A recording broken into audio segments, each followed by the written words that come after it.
Love marriage किया था, विवाह किया था, 9 साल तक रिलेशन में रहे, बट पवित्र नहीं रह पाए। बहुत कठिनाई हुई, माता पिता की मर्जी से इन्होंने शादी कर दी। बट अभी आपका सत्संग सुनने के बाद इनको एकदम पश्चाताप हो रहा है कि माता पिता की आज्ञा से शादी हो गया, वो जिससे प्यार किया।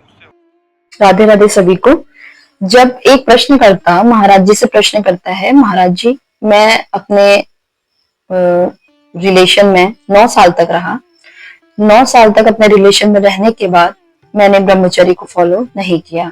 तो जब भी मैं आपके सत्संग सुनता हूँ, आपकी बातें सुनता हूँ, तो मुझे बहुत आत्मग्लानि होती है कि क्यों मैंने ब्रह्मचर्य को तोड़ा, क्यों मैंने ब्रह्मचर्य का पालन नहीं किया और मैंने अपना जो रिलेशन है वो 9 साल कंटिन्यू रखा और उसी व्यक्ति से शादी की।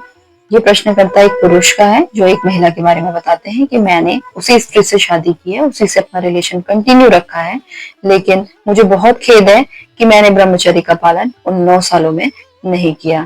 क्या मैं पाप का भोगी हूँ? तो महाराज जी इसका एक सुंदर उत्तर देते हैं। महाराज जी कहते हैं, अगर आपने किसी के साथ भी रिलेशन रखा है, किसी लड़के ने या लड़की के साथ रखा है या लड़की ने लड़के के साथ रखा है, आप रिलेशन में हैं, अगर पहले तो आपको ब्रह्मचर्य फॉलो करना चाहिए विवाह से पहले। अगर इन केस ऐसा कुछ होता है कि आपने ब्रह्मचर्य फॉलो नहीं किया है, उस केस में भी आप पाप के भोगी नहीं बनेंगे, केवल अगर आप उस व्यक्ति से अपने संबंध को आजीवन चलाते हैं। जैसे प्रश्नकर्ता ने यहाँ प्रश्न किया कि महाराज जी जो मैंने जिसके साथ रिलेशन रखा वो मेरी अब पत्नी है। तो महाराज जी बोलते हैं, बस हम यही चाहते हैं कि प्रेम सच्चा होना चाहिए, आज इसके साथ कल उसके साथ 4 दिन उसके साथ, ये हमारा प्रेम नहीं होना चाहिए। ये हमारे शास्त्रों में नहीं है कि कभी भी प्रेम की परिभाषा ये होती है। प्रेम की परिभाषा वो है, अगर आपने किसी से प्रेम किया है तो आपने उसके हाथ को आजीवन पकड़ना है और आजीवन उसके साथ चलना है। और महाराज जी साथ ही कहते हैं कि आप दुख मत कीजिए कि आपने ब्रह्मचर्य फॉलो नहीं किया। वैसे आपको कोशिश करनी चाहिए थी कि ब्रह्मचर्य फॉलो करें, लेकिन नहीं किया तो भी आप इतने बड़े पाप के भोगी नहीं बनेंगे, क्योंकि आपने जिससे प्रेम किया है उसी को आजीवन अपने साथ चलाया है, वो ही आपकी धर्म पत्नी है। महाराज जी साथ ही कहते हैं कि आए दिन हम लोग देखते हैं कि देश में क्या हो रहा है, दुनिया में क्या हो रहा है कि कोई हस्बैंड अपने वाइफ को मार रहा है, कोई वाइफ अपने हस्बैंड को मार रही है। तो ये चीजें चल रही हैं।